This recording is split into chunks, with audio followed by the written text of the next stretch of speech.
Hola, bienvenidos a Radio Sefarad, bienvenidos a las noticias comentadas por Jorge. ¿Qué tal? ¿Qué tal, Alejandro? Vamos con los titulares de hoy. Estados Unidos anuncia el cierre de la delegación diplomática de la OLP en Washington por el rechazo palestino a la negociación con Israel. La autoridad palestina amenaza con suspender la coordinación en materia de seguridad e inteligencia con la CIA. Estados Unidos advierte al gobierno sirio de que su respuesta militar a un posible ataque químico será la más fuerte hasta ahora. Palestina acusa a Israel de crímenes de guerra en el Tribunal Penal Internacional por la demolición de un asentamiento ilegal.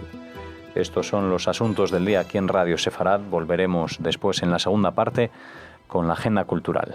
Ahora les hablamos del asesor de Seguridad Nacional de Estados Unidos, John Bolton, que se dispone a cerrar la representación de la Organización para la Liberación Palestina, la OLP, en Washington, decisión motivada por el hecho de que los palestinos rechazan negociar en forma directa y significativa con Israel. Según ha trascendido, Bolton amenazará también con aplicar sanciones contra la Corte Penal Internacional, el CPI, de La Haya, si actúa en contra de Estados Unidos e Israel.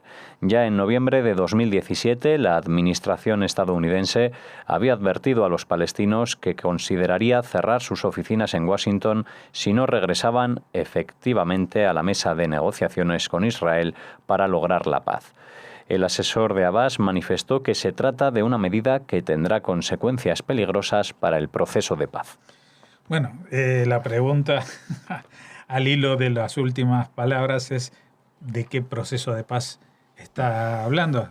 Si todas estas medidas que pone Trump son porque no hay conversaciones de ningún tipo, no hay ningún horizonte de proceso de paz, aunque sí que Trump ha anunciado que va a presentar durante este mes de septiembre su plan de paz, pero los palestinos se han cerrado a cualquier tipo de negociación con Israel, especialmente después de que Estados Unidos, la administración Trump, trasladara la embajada a Jerusalén y a lo que han seguido otras medidas por las que el presidente estadounidense pretende ejercer presión sobre el liderazgo palestino para que vuelva a la mesa de negociaciones, como son las limitaciones en la subvención a la UNRWA, como son también las limitaciones al financiamiento en general de la OLP, y ahora directamente anunciando el cierre de la delegación diplomática que tiene la OLP en Washington, ¿no? Son medidas muy fuertes. Hoy casi todas las noticias tienen más que ver con Estados Unidos que con Israel, aunque el trasfondo es el mismo, ¿no? Es el tema de Israel, el cambio que la administración Trump quiere que suceda respecto a la aceptación de un Estado judío 70 años después de su proclamación en la zona. Así que las medidas van a seguir. Respecto a lo del Tribunal Penal Internacional, pues eso también lo comentaremos en otra noticia después, pero sí podemos advertir de que a Estados Unidos el tema de la Corte Penal Internacional es algo que desde hace mucho tiempo, incluso con otras administraciones, tampoco era, digamos, lo reconocía como un ente internacional al que se tenía que someter. Así que las condiciones que establezca Estados Unidos respecto a la Corte Penal Internacional de La Haya, pues no solamente vienen de esta posible demanda que los palestinos amenazan con poner a Estados Unidos e Israel, sino que viene ya de lejos. Lo mismo que con algunas agencias de Naciones Unidas, como hemos visto en el caso de la UNRWA, y también podríamos decir que también existe un conflicto, aunque todavía no se ha llegado a plantear en las noticias, con el Consejo de los Derechos Humanos de Naciones Unidas, que tiene su sede en Suiza, que también es otro organismo que difícilmente se puede decir que está en la misma línea del espíritu con que fue creada la Organización de Naciones Unidas. La autoridad palestina está amenazando con suspender la coordinación en materia de seguridad e inteligencia con la CIA a raíz del cierre de su oficina en Washington. Las relaciones entre el aparato de inteligencia palestino y la CIA se habían mantenido hasta ahora a pesar de la desconexión de las relaciones políticas entre la Casa Blanca y Ramallah, desde que la administración Trump declarara a Jerusalén como capital de Israel y trasladara allí la embajada norteamericana. Estados Unidos transfiere anualmente millones de dólares al aparato de seguridad de la AP en Cisjordania. Bueno, la AP es la autoridad palestina y ahora ellos, claro, ante la avalancha de medidas que está tomando Trump contra ellos, pues quieren también demostrar o poner en marcha alguna medida de fuerza y dicen que ya no van a colaborar con la CIA a nivel de seguridad. Lo que pasa es que esto es un boomerang, ¿no? Porque no es que ellos ayudan a la CIA les está ayudando a ellos. Estados Unidos es el que financia el aparato de seguridad que permite, por ejemplo, a un personaje como Mahmoud Abbas seguir vivo, o a algunos de sus ministros, como el último que visitó la Franja de Gaza y tuvo que salir por una bomba que le pusieron a su paso, ¿no? Así que, vamos a ver, todo el mundo tiene derecho a decir lo que le venga en gana, pero evidentemente la presión que puede ejercer una organización como la Autoridad Palestina, que ni siquiera representa a un Estado, sino a una parte de un Estado o a alguien que pretende ser un Estado, pues lo que esto pueda, la mella que pueda hacerle a la seguridad de Estados Unidos y de la CIA es absurdo, totalmente absurdo, y es muy probable de que todo esto se dé en el plano de los medios de comunicación, que haya un revuelo, que la gente se quede un poco con la copla de que los palestinos no colaboran con Estados Unidos, pero que todo sigue igual, porque si no, como digo, Mahmoud Abbas, Saeb Erekat y todos sus ministros no van a durar ni 24 horas. Ellos tienen sentencias de muerte evidentes del propio grupo Hamas y también dentro de su propio partido. Estados Unidos advirtió al gobierno sirio de que su respuesta militar a un posible ataque químico en el país será la más fuerte que ha lanzado hasta ahora y aseguró tener el respaldo de Francia y el Reino Unido en esa postura. En las últimas semanas, la ONU y las potencias occidentales han advertido de que un gran ataque del gobierno sirio en la provincia de Idlib, el último bastión de los rebeldes, puede crear una crisis humanitaria sin precedentes. El enviado especial de la ONU para Siria dijo el mes pasado que teme el uso de armas químicas en Idlib por parte de las fuerzas gubernamentales o la de la exfilial siria de Al-Qaeda, mientras que Damasco y Moscú han acusado a los rebeldes de preparar un falso ataque químico para intentar culpar a las autoridades. Bueno, el tema de Idlib está pendiente, está en el aire, lo hemos hablado aquí ya la semana pasada o incluso más tiempo atrás. Es el último gran bastión. Quedan todavía bolsos o bolsillos de resistencia en determinados sitios pequeños de Siria, pero digamos que a nivel de provincia, pues es justo la del norte, que también limita con Turquía, con lo cual pues están allí preparando el asalto final Turquía con Rusia y Siria. Pero Estados Unidos aquí está poniendo una cuestión de límites y está marcando estos límites no solo, como muchas veces se trata de dibujar en los medios de comunicación, como si Trump tomara estas decisiones porque se levanta con el pie torcido o quiere llamar la atención, porque para esta iniciativa, que es una iniciativa bélica, no estamos hablando de los problemas con las mujeres o con el fisco. Para una iniciativa bélica tiene el apoyo de Francia y del Reino Unido. Es decir, que tiene, si miramos de un lado y del otro, pues de un lado está Rusia, pero sus compañeros son Turquía y Siria. Y del otro lado está Estados Unidos, pero sus compañeros son Francia y Reino Unido. Creo que la ecuación está un poco desequilibrada, ¿no?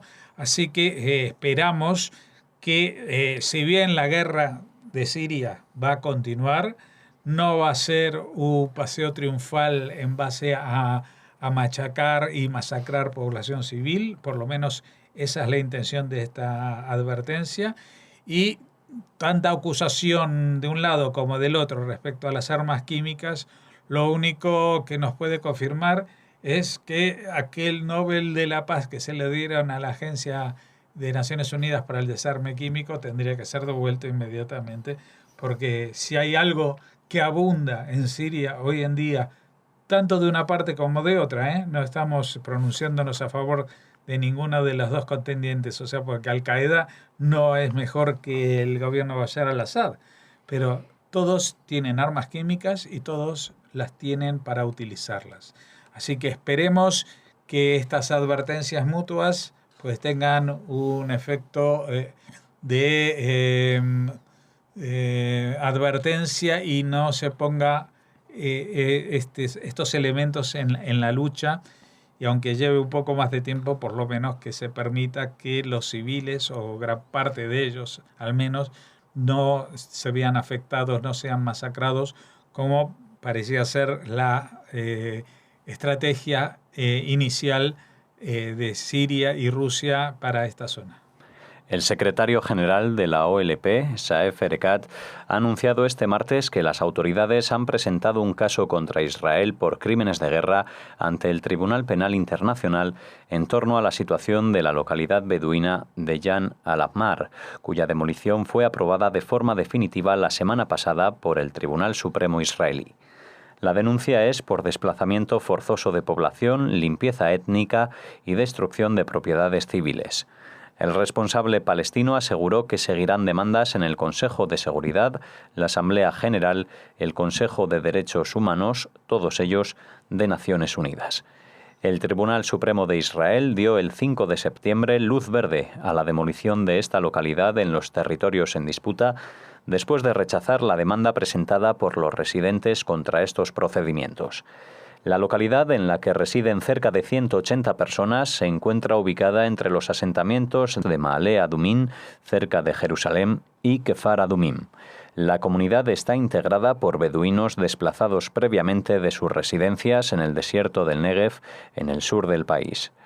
Jan al-Ahmar es además conocido por su escuela, construida con adobe y neumáticos gracias a una organización no gubernamental italiana para evitar la prohibición de edificación impuesta por las autoridades israelíes. Sí, no sé si la gente recuerda, pero en los acuerdos de Oslo que se firmaron hace 25 años, pues establecieron 3 zonas en lo que se conoce como Cisjordania, o los territorios en disputa del este, o sea que no son la Franja de Gaza. Unos que son de administración enteramente palestina, otras que son de administración enteramente israelí y otras que son de administración conjunta, ¿vale?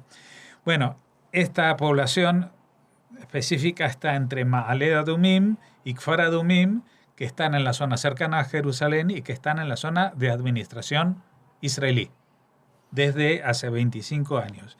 Y allí han montado una especie de asentamiento en terrenos que no han pedido permiso y no han recibido el permiso para constituir una localidad, ¿vale? Estos pertenecen a una especie de clan beduino que estaban en el Negev en Israel, del cual ya tuvieron problemas ahí, tuvieron que salir de una residencia o un asentamiento ilegal y se establecieron ilegalmente en esta zona.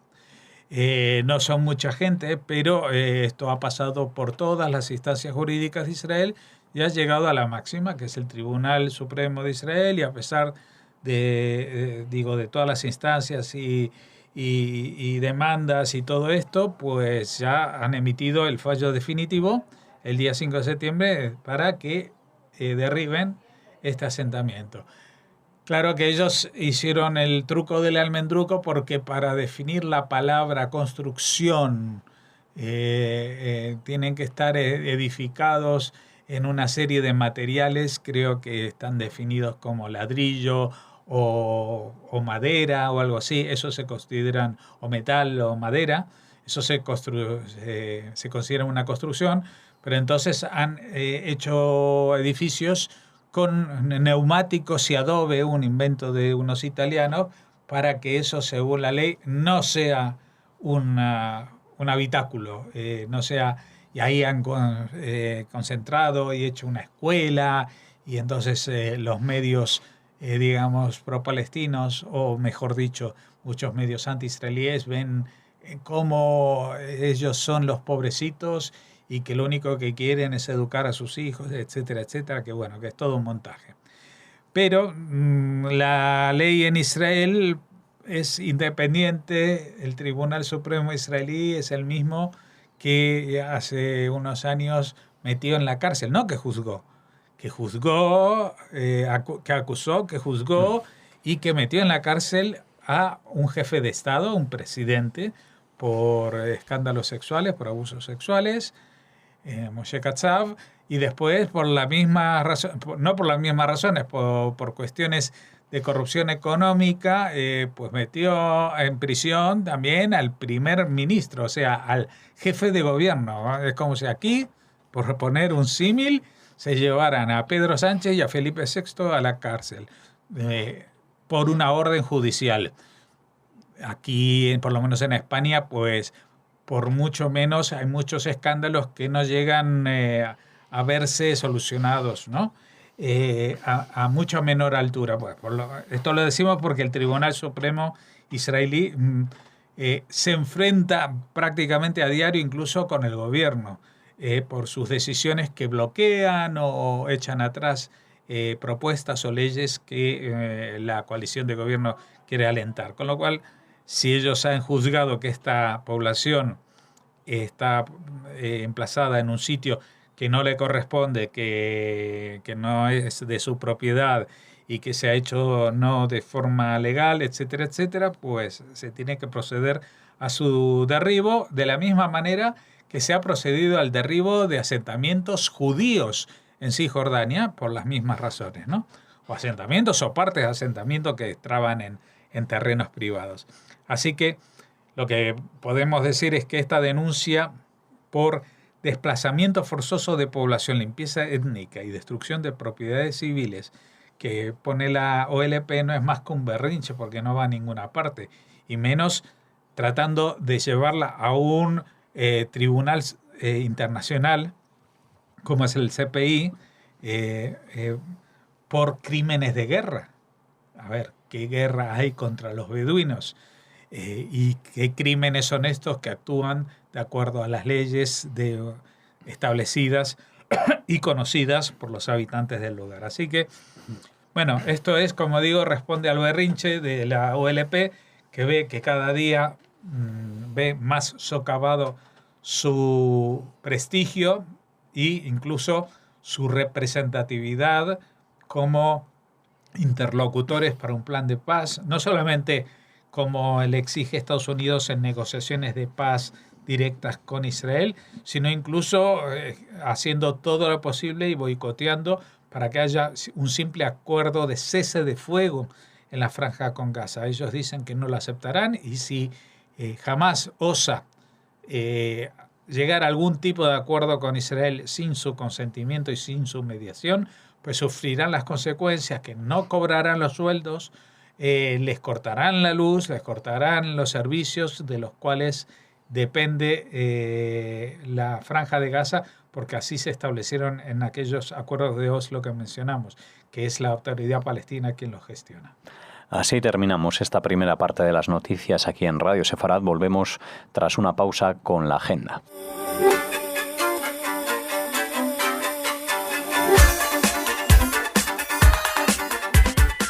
Regresamos ya con la agenda cultural. Hola, Raquel. Hola, Alex. Hola a todos. Bueno, cuéntanos cómo el primer informativo, este primer año, digamos, clásico. Estas primeras noticias de este nuevo año, porque llevamos ya unos cuantos, 5.779 nada menos. Sí, pero bueno, que no son las noticias especiales que emitíamos nada más comenzar el año, sino que es una agenda cultural de los sí que todos son los días. Noticias al uso, las primeras de este nuevo año.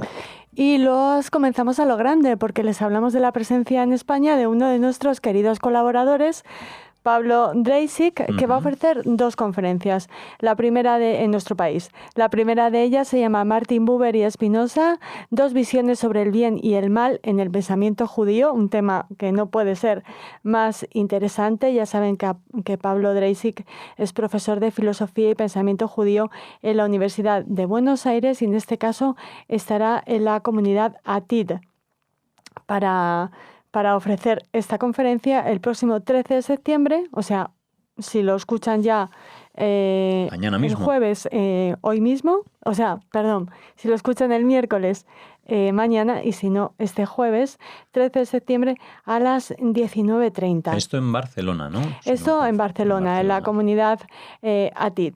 Y después, su próxima cita será el 15 de septiembre a las 20:30 horas en la sala multiusos del Palacio Castillo de Luna en Rota, en la población gaditana, y la conferencia lleva el título de El enigma del rey Saúl en la tradición bíblica, que también es un tema muy, muy interesante. Nos hablará de su controvertida figura en el arte y el pensamiento judío. La imparte Pablo Dreisig, que es un placer escucharle en la radio y, por supuesto, en directo. Lo organiza la Asociación Cultural Yehuda Alevi y les invitamos, por supuestísimo, a acercarse si están por Cádiz o si están en Barcelona, bueno, pues a escucharle, como decimos, en directo. Muy bien, pues esas son las conferencias que próximamente tendrá el placer de dar, ¿no? Pablo Dreisig, tanto en Barcelona como en Rota. Estará esos días por Cádiz. Le mandamos un saludo. Sí. Bueno, y seguimos hablando de la 19ª Jornada Europea de la Cultura Judía, Alex. Sí, continuamos con nuevas citas, ¿no? Sí, ya les habíamos adelantado un poquito lo que se iba a hacer en Ávila, pero queremos ser un poco más concretos, porque del 19 al 23 de septiembre, bueno, pues hay una serie de actos organizados por la Red de Juderías de España, Caminos de Sefarad, en la capital abulense. Comienzan estas actividades el 19 de septiembre, como les decimos, en el Palacio de Superunda a las 21 horas con una lectura dramatizada del diario de Ana Frank por parte del grupo teatral Nuestra Escena. Juan José Severo es el director y ha señalado que será un acto sencillo y emotivo con música en directo. El día 20 tendrá lugar la inauguración en el mismo escenario de la exposición Leer y Escribir con Ana Frank, que permanecerá en este espacio hasta el 30 de septiembre. El mismo día, el 20, habrá una visita guiada al Jardín de San Vicente bajo el título Los judíos de Ávila en la Edad Media, previa a la charla y conferencia en el Palacio de Superunda, atención de nuestra querida compañera Irit Green y también de el profesor Pancracio Celdrán, que hablarán de las piedras en la muralla de Ávila y su significado y los judíos de Ávila en la Edad Media respectivamente.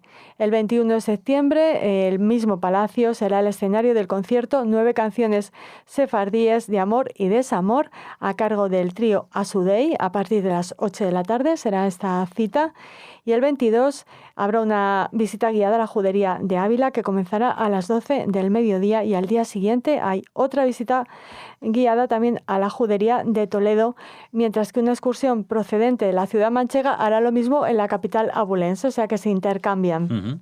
Los de Ávila van a Toledo, los de Toledo a Ávila.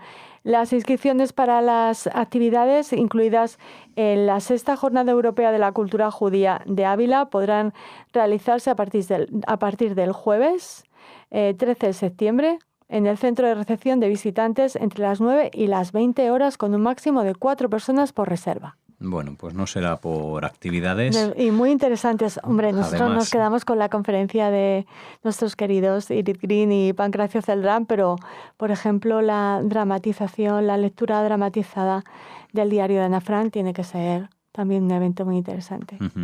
Bueno, todas y cada una tienen su aquel, ¿no?